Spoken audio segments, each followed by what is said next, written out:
มันร่วมมาทำกันแบบเดียวเอาเนาะนับไม่มีเจ้าหุ่นหัวเลยค่ะ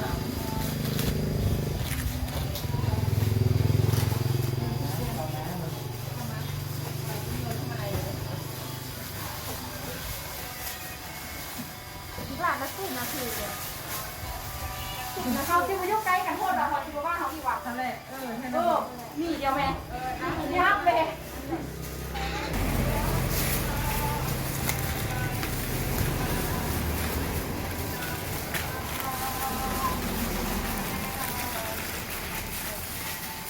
ใช่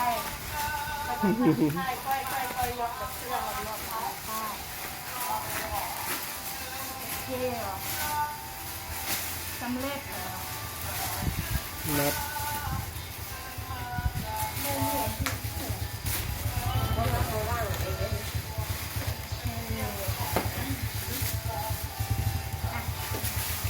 แบบนี้ค่ะครับนิ่งเนาะแบบนี้เนาะโอ้มันไข่มันไข่แบบนี้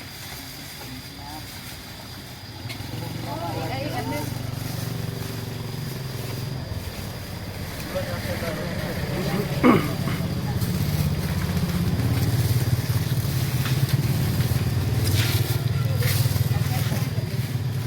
ันนี้บัสไซอันนี้เราจะเห็นหน้าบัสไซแล้วเอาแก้ผมได้ปะ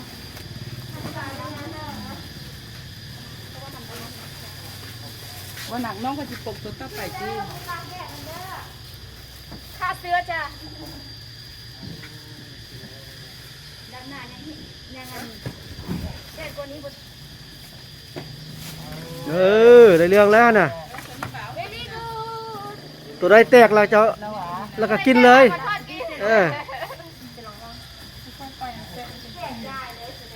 เอาใส่ก้นรถผูกเจ้าแดงใส่อยู่ใน